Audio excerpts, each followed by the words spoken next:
Hello, everyone. Today I'm here talking to Colin Fisher, who is the author of The Collective Edge, which I have here. I've really found it interesting, Colin. So thank you for your time today. I'd Oh, love to know first, how you got interested in group dynamics and why you think this field is so important. I got interested in group dynamics through my experience as a jazz trumpet player. So kind of an unusual background for a business school professor, but I went to music conservatory and I was a professional jazz trumpet player for many years before I got into this field. And one of the things that really fascinated me about being in the world of jazz and improvisation was how different it was to try and be creative, especially in real time, to improvise with a group of people, and how mysterious it would seem about which groups would just click and which ones wouldn't. Mhm. And from that, I got really interested in understanding the conditions under which groups could be creative together, and that took me into the field of organizational behavior and eventually hooked me up with Richard Hackman, who is mentioned a lot in the book and whose research I build on, who's kind of an expert on group dynamics. And over the last 20 years, I've been helping leaders, managers, businesses, or governments and organizations to help their group get the most out of their groups. And what I found is really a lot of the sort of basics of putting groups together and getting the most out of them are really neglected. And it feels like today, especially, people are really individualistic in the way they want to improve their lives. And so I wanted to write this book to kind of be a foil to these more individualistic perspectives on how we get the most out of people and how groups are affecting our lives. Nice. And I mean, why are we so drawn to individualism in what we would think would be a fairly natural kind of group-based society as humans? Yeah, it's kind of a funny paradox of our psychology that we are so drawn to groups that we're fundamentally social creatures, and that feeling this sense of belonging is as important to us as food and water in some cases, that the same brain pathways that uh, are affected by physical pain are also affected by this kind of loneliness or feeling of ostracism or exclusion. But at the same time, we also experience the world as individuals. And we relate better, we remember better stories that have individuals at their center. That there's a hero, there's a villain, that we can look at sort of an individual lone genius as being accountable for great artistic achievements, great scientific achievements. And so even though groups are so essential to us, we end up kind of overlooking them in so many aspects of our lives, which is good for me. It keeps me in business, but it's also a problem for how we try and solve a lot of problems. Yeah. And what have you learned about what the characteristics are of a well-functioning group versus a dysfunctional group? Well, a well-functioning group has a lot of things going for it, and that often they kind of seem to operate without much intervention, that it's hard to understand why they're doing so well. Whereas poorly functioning groups have a lot of really obvious symptoms, that they have overt conflict, that a lot of people may not be trying their hardest, people may be disengaged from the group, and that we've all been part of boring work meetings or ineffective committees or all kinds of group situations that feel like they're not going well. And that what happens is we sort of latch on to what's going on in the process. That when we see, oh, people are disengaged, we try to help the group by being more interesting and exciting, or making jokes, or kind of calling it out and trying to get everybody to participate more. But the real difference comes back to the structure of the group. That most of the time, when there are these process problems, that goes back to a structural problem in the group. And that, by structure, I mean the composition, the goals, the tasks that the group is asked to work on in the first place, and the social norms that kind of govern the interaction and communication in the group.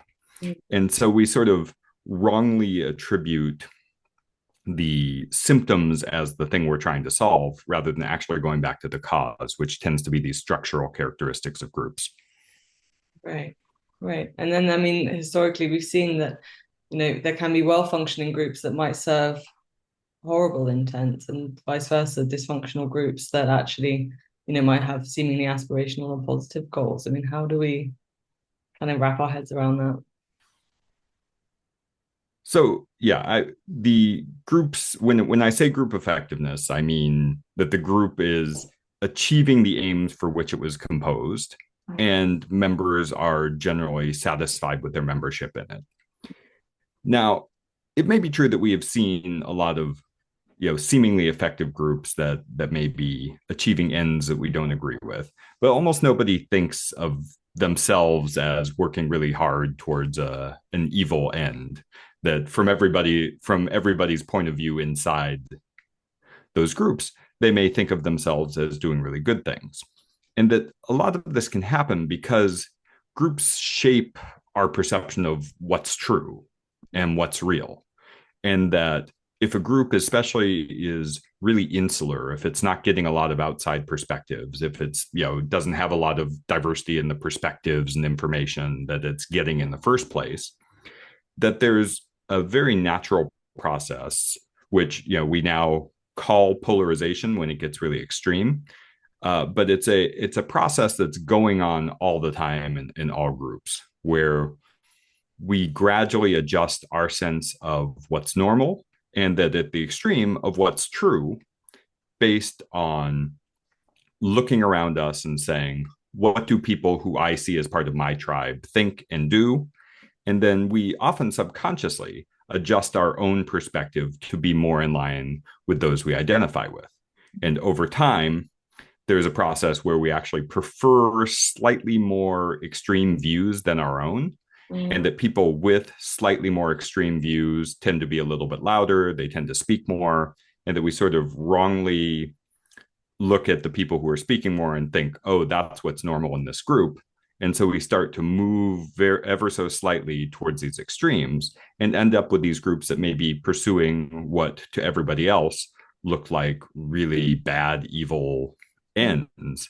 But for those inside the group, they've kind of convinced themselves that this is normal and good. Yeah. And you talk about that in the book. It's called acrophilia, is that right? This Yeah, leaning towards people who have slightly more extreme views than your own.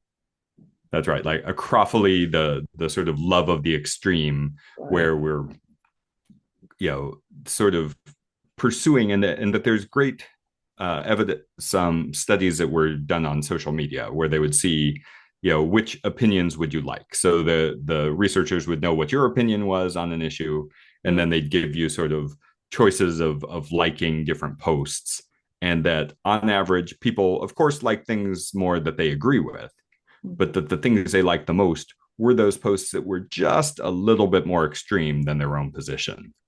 But Right. that if we then see their positions moving over time towards those more extreme positions, you can see how social media and the world has ended up the way it is. Yeah, I mean, it seems like the internet and social media is the absolute happy place for something like that. I mean, what are the key changes in the modern world that you see have had an impact on how groups and teams function? Social media has definitely supercharged a lot of the dynamics that have always been happening. So I mean, that groups researchers have been studying polarization, for 50 years, 60 years now, and this was always something that we knew would happen in groups. But that on social media, some of this is the particular algorithms that social media companies are using, which of course serves us things that we like more, that we engage with more, Mhm. but that we also know, about human psychology, that bad is sort of stronger than good in our psychology, meaning we remember negative events more. They're more salient, they're more vivid to us in our minds, and that we also prefer our own groups and opinions that we see as agreeing with our own.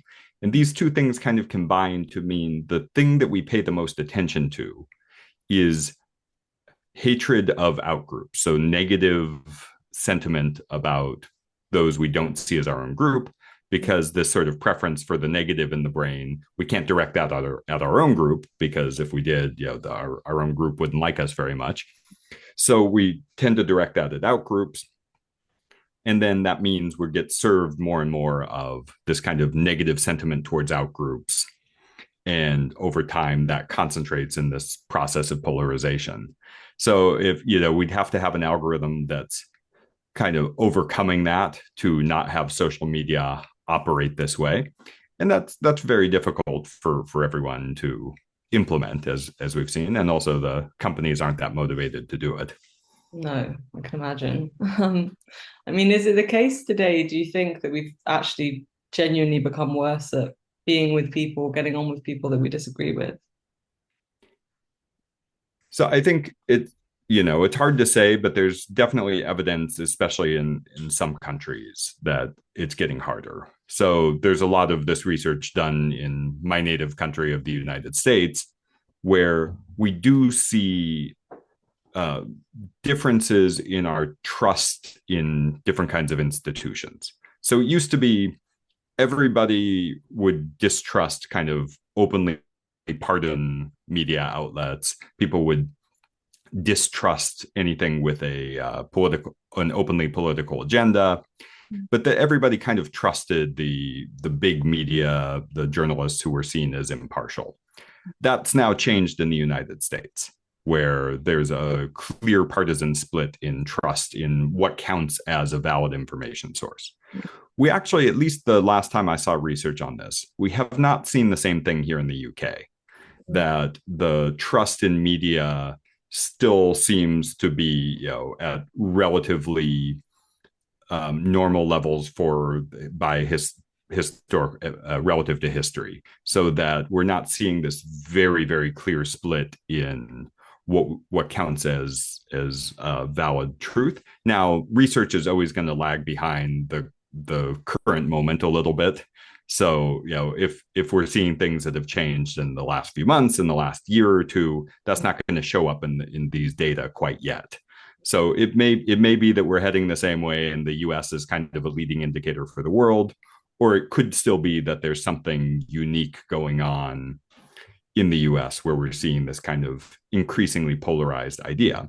That said, it's clear online and on the internet that the internet generally allows us to find like-minded people and interact with them more exclusively. So in the days where you had to just interact with your neighbors, the people you work with, you were exposed to a more kind of natural diversity of perspectives and opinions. But now that we can kind of lock ourselves into our phones or onto our computers, that we can spend more time seeking out and interacting with people who agree with those opinions we already have. And because of acrophily, the people we seek out the most tend to be a little bit more extreme than we are. And that starts this process of polarization. So there's definitely reasons to think that the world is more polarized than it was before. And we're sort of seeing evidence of that pop up in different countries at different times. Yeah. I mean, there's a potential partial antidote to this. I'd like to talk a little bit about the idea of psychological safety in groups. Mm-hmm. And I like in the book that you say there's a misconception that it's like a warm bath, but actually it's not like that. I mean, what would be your definition of what a psychologically safe group looks like? So a psychologically safe group is a group where the members feel it's safe to take interpersonal risks. And interpersonal risks are things like expressing an opinion that we don't think the rest of the group is going to agree with, to ask a question where we think it might be seen as dumb, or to suggest kind of a crazy idea, or do an experiment that might fail. And that what psychological safety is our sense that the group's not going to ostracize us if we take these risks, even if they don't go our way. Now, I talk about this sense and this misconception for people who've heard about psychological safety, that's going to mean it's a really harmonious group, that it's very comfortable to be a part of. And, the word safety, obviously makes it sound that way. But when you really see psychologically safe groups, they often don't look anything like that. that they can look much more combative, where there's a lot more disagreement being expressed because everyone knows that it's okay to express that disagreement and nothing bad's going to happen. Mm. And so psychologically safe groups are the ones where you hear a lot of different opinions, where you hear about it when things aren't going well and people are taking risks, they're making mistakes, and they're trying to learn from them. And that they're not this sort of surface level harmony that a lot of people sort of think that they might be. Yeah, that makes sense. And I wonder how it ties to, at the minute, it feels to me like it's a stronger leaning that if you believe in one thing, there's an assumption that you're going to believe in another, list of things, an assumption of kind of consensus amongst groups, I guess. I mean, is that more common today, do you think? So I think it's hard to say if it's more common. There's definitely a false consensus effect in groups where when we all really when we identify with a group of people, that we do assume that they're going to agree with us about not just what we're talking about now, but on a wide variety of things, and that we are surprised when we find those people who we see as our tribe disagreeing with us. But it really is the almost the only healthy way for a group to be, where when we disagree, we speak up and we express that. Now, conformity is really difficult because we can't do that for every little thing, right? That we have to, if we're going to have conversations and if we're going to have meetings that only last an hour, every time there's any little disagreement, we can't express all of them. And we have to sometimes go along to get along. But we do have to have norms that when we're talking about important things, that we're going to share what we really think and not withhold that from the group. Because then there's no way for the group to meet its full potential or achieve what I talk about in the book as synergy, where groups really are more than the sum of their parts. Because if we're withholding these different pieces of information, skills, or perspectives from the group, we can't have that complementarity that comes from having a group with diverse inputs coming together and making more than what others could do on their own. Mm-hmm. Yeah. And there's something in there about a kind of different level of diversity of thought, right? You speak a bit about that in the book around the difference between deep level diversity and surface level diversity. Can you speak a little bit on that, please? Yeah, I mean, as groups researchers, what we've always cared about is the diversity about what people actually think, know, and can do. Because if what we care about is having these effective groups and teams, that's what really matters. Now, kind of in the common discourse right now, diversity has come to be much more strongly associated with demographic diversity, with differences usually in age, race, gender, nationality, religion, these kinds of things. And those are very important, and that there's a lot of, moral and practical reasons that we need to be very conscious of how we're dealing with those kinds of differences. But from the perspective of trying to get more effective groups and teams, those differences are proxies for deep level diversity. So those sort of characteristics are surface level diversity. As I should have said, the age, race, gender, etc. And that people who have these differences do tend to also have different perspectives and life experiences, which then correlate with, but are not identical to, differences in what they actually think, feel, and know and can do. And so, the surface level diversity is what triggers things like stereotypes and prejudice for the most part. And that when we can see these differences among group members, it triggers these processes where we tend to prefer people who are more like us. We tend to have, we view people who are from other groups as more homogenous. We don't individuate them nearly as well. And that leads us to use stereotypes a lot more in trying to understand their behavior.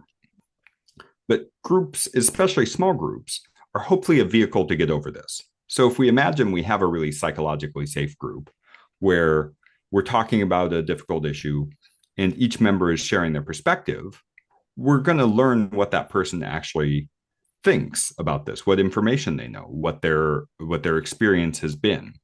And then that's going to allow us to better individuate them and place less reliance on these social categories in order to try and understand them as people. Okay, thank you. And why does social sensitivity matter when it comes to group effectiveness? Social sensitivity is our ability to figure out the emotions and mental states of others without them telling us. And so it's actually a kind of fun test to do if you look up the reading the mind and the eyes test. Mm. It gives you all these pictures just of people's eyes, and then you have four options for how the person was feeling when that photo was taken. And of course, the researchers know the correct answers. They asked the person at the time. And that kind of your ability to look at just, some part of someone's face or some like partial nonverbal cue and go, oh yeah, I can see how that person's feeling. That's something that actually, when we look at the overall level of that within a group, it predicts how effective that group is across tasks, which is what researchers call collective intelligence, that how good we are kind of across different kinds of domains, across different kinds of work, across different kinds of things that a group might do together. And that social sensitivity is really special because when researchers were looking for what predicted this collective intelligence, what predicted groups that were good at almost everything, they tested, every personality trait that you could find, introversion and extroversion and openness to new experience and all these different things. They even tested, individual intelligence, that, how good we are kind of across different sorts of academic and analytical subjects. And that the only thing that was predictive of collective intelligence was social sensitivity. So, not the average level of intelligence in the group, not the max intelligence, not the number of introverts and extroverts on the team. So, there's a lot of kind of misinformation out there about how we compose teams, where there's a lot of, organizations and even coaches that are using tools, like maybe the MBTI or the Myers-Briggs type inventory to try and make inferences about how we're going to compose our teams.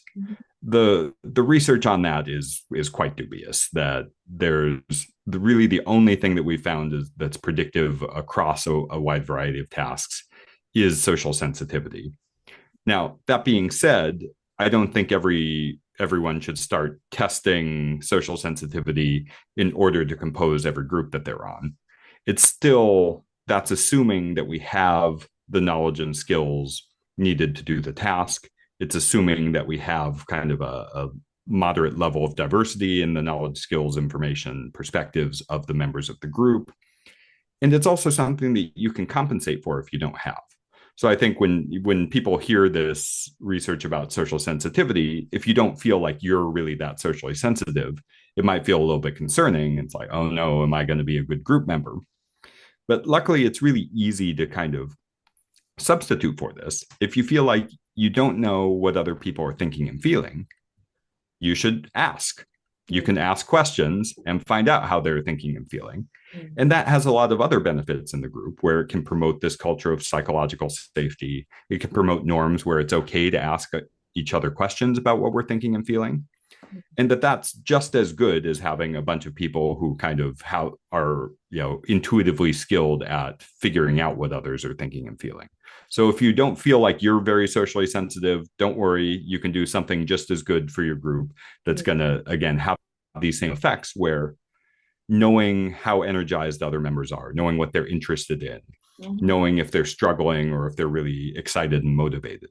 Those things help us coordinate, but there's multiple ways to figure that out. Nice. And on the idea of establishing social norms, obviously that happens in kind of small and massive ways. I was curious about what happens when something like the COVID pandemic pops up and really disrupts those social norms. What is the impact of that? And I mean, have we recalibrated? Were we ever expected to recalibrate? Is that, what are your thoughts on that? Yeah, social norms, yeah, ordinarily invisible, right? These are the unwritten rules of how we interact. The things that are like the different greeting rituals you'll find in different countries. Whether you shake hands or you bow or you kiss on the cheeks when you meet someone. And that small groups and work groups also develop their own social norms. They develop, how we're going to communicate, who talks first, who talks the most, where we're going to sit, how our meetings go and feel, whether we make small talk and things like that. Now, as you say, the COVID pandemic really came in and disrupted a lot of our in-person norms and forced everyone, onto platforms like Zoom, where we're having these online meetings all the time. And what research would suggest is that norms form really quickly. So when we're unsure about how to act in a new social situation, we look around at other people and see how they're acting. And we try to kind of calibrate our actions to roughly what we think that they think is okay. And that works, when people have some experience with something. But when everybody's uncertain, it actually means that norms are really up in the air, and it's an opportunity for people to kind of explicitly say, okay, what would work here? How can we make the best of this new situation? Now, that transition period was obviously quite difficult. And I think, to some degree, we may still be in the kind of, I think, the end stages of the transition from, the social distancing and doing everything online, learning how to communicate in these kind of virtual group environments, and now being, kind of in this hybrid state where some people are meeting in person a lot, some people are meeting online a lot, and sometimes we're mixing the two. And what I think, the lessons that I've taken from that are, we're pretty good at developing ways to collaborate if we have experience with it, and we use those experiences to kind of reflect on how we might do things better. And that when groups meet online all the time, so they're always virtual, they do tend to figure out how to make it work over time, that they develop social norms that work for them. Now, the problem in these virtual teams is that when we're online, when we don't see each other face to face, we feel more of a sense of what we call psychological distance, which is, just what it sounds like, how close we feel to other humans. And the problem when we have higher levels of psychological distance is that we tend to view other people as more abstract and more like tools or objects. And then we tend not to treat them as well. And so the challenge that virtual teams have is, how do we reduce that psychological distance? And that could be things like, just using video. It can be things like sharing more about, again, what you're thinking and feeling, because we don't have as many cues and we're not as good at intuiting those things across a computer screen as we are in person. But it can also be a variety of other kinds of things. I've seen groups where they sort of rotate somebody who shares, and there's kind of like a little 30-second show and tell, so we don't have to go around and have everybody contribute, which, can be quite time consuming. So I think there's a lot of different ways to do it. The mistake I think we're seeing organizations make right now is thinking that hybrid work arrangements, where some people are working from home and some people are coming into the office, means that we should always have hybrid meetings where some people are online and some people are in a room. And that what we've seen so far is hybrid meetings are kind of the worst of both worlds. So hybrid work, I think, is good. It gives people flexibility. It allows us to involve, different people, often from all over the world or regardless of geography, in the work that they'd be good at. But that hybrid meetings, where some people are online, some people are in person, tend to privilege one group over the other. Usually it's the in-person people. And it's really hard to develop norms and sort of how we're going to run these meetings and make sure everybody contributes. And it takes a lot more attention and work when we're in that situation. So I think, in the sense of, have we figured all this out? I think we're getting closer, and that we're certainly better at virtual meetings than we used to be.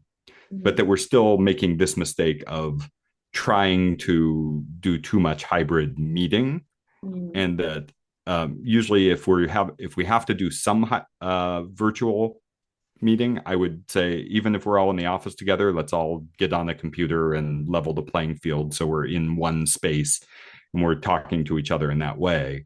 Mm. And that's a lot easier to manage than this trying to Mm. have some people in person and some people online. Yeah, that makes sense. So we can't really talk about groups without talking about the sad reality of, intergroup conflict and competition.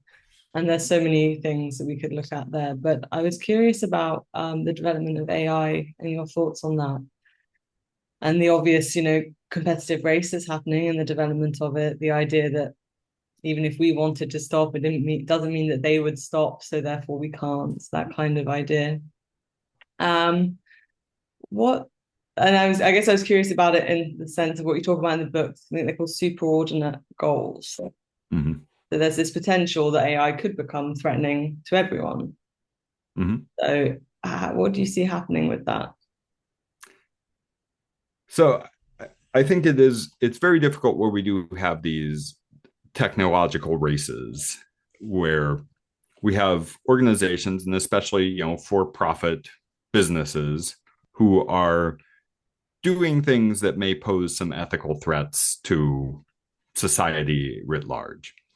And I think having faith in businesses to regulate their own ethics for the well-being of society is, as a business school professor, I have very little faith in businesses to do that.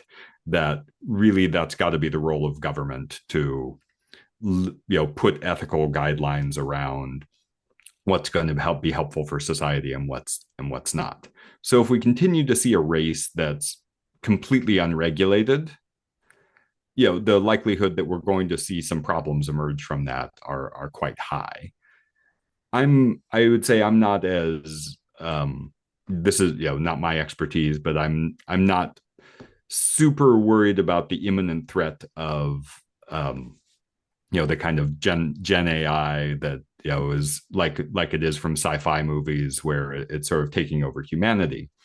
And I think as an organizational psychologist, the things that we see much more commonly are kind of benign neglect, where we're a little bit cognitively lazy, that things that we can outsource and take a little bit of a mental shortcut, we're likely to take that mental shortcut if it's offered to us.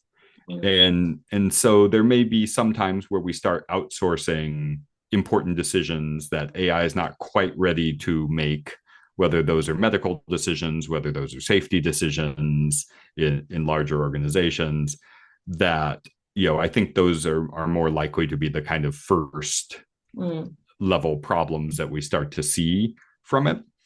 But I do think, especially when we look at the best practices within sort of small groups, that what we see with new technologies of the past is that some people use these kind of new technological tools really well, and some people don't adopt them nearly as effectively. And that if we kind of look to those teams, those kind of startups, those small organizations, or the people within your own organization who are using AI effectively to actually do good, and we can really amplify those lessons, we can start to see something that's a really positive change. And that every sort of technological leap forward has had both goods and bads. They have pros and cons. The internet had pros and cons, television had pros and cons, that like all these kinds of major new technologies that we start to use are going to have these problems. And the question is, again, how do we use it? And that use, if we all keep it private, and I think the real threat right now is that everybody's kind of secretively using AI and not really talking about exactly how they're using it. They're not talking about it with their colleagues. We're not really learning what people are and are not doing with it, to the degree that we can start to then actually learn to do it in a pro-social way that's going to be beneficial for our future. And I do worry if it kind of keeps this negative stigma it's not going to mean people don't use it. Mm, It's just going to mean we don't understand how people use it. right. And that lack of understanding to me is the bigger threat than the technology itself. Okay. Okay. You may be slightly more optimistic than me, but I still Yeah. think that's a very fair point. Yeah. Yeah, that's interesting. And last one for me, because we've only got a couple of minutes. But I mean, a lot of us might shudder when we think about the idea of groupthink, but what do you see as the main benefits of taking a collective perspective and how might we achieve it? So if we really take groups seriously, that we're going to understand that they kind of create a paradox within ourselves, that we desperately want to belong, and that leads us to all kinds of sort of dysfunctional conformity seeking behaviors that we've talked about, where we adopt social norms kind of mindlessly, where we end up having groups that polarize. But if we're aware of this and we do things that are actively, you know, tailored to the fact that our psychology is going to lead us to some dysfunctions in the modern world. But at the same time, we need groups to solve the most important problems of today. That almost every big problem in the world is going to require people to cross group boundaries, to work across organizations, across nations, across political divides. And that if we have these kind of small pockets of psychologically safe groups where people are really sharing what they know and their perspectives, and they're solving problems that are right there for and are real for them, we're going to start to have a better world. Mm, So I think, to me, what I'm hoping people know about this and think differently is that groups are humanity's best tool for solving big problems. That it's like Margaret Mead said, that a small group of committed people is our best way to change the world. It's the only thing that ever has. I think I slightly butchered that quote, but the but that the sentiment is borne out by the data, that groups are what generate new scientific discoveries, great artistry, so many of the things that make humanity great. And at the same time, we just kind of ignore the ways that they are dysfunctionally pushing us around and sort of write those things off as uncontrollable. And what I hope people get from the book is that they're not uncontrollable, that they're things that we can predict, they're things that we have at least some ways to shape, but that most of those things are in the structure of the group, and they happen when you're setting them up in the first place, when you're launching the group. And if you get those things right, I think, even if we only see a 10% change in how good your groups are, that would be a really big change in the world. mm. Okay. Thank you so much, Colin. We'll show your book again. It's great. Collective Edge. So thank you so much for your time today. Really appreciate it.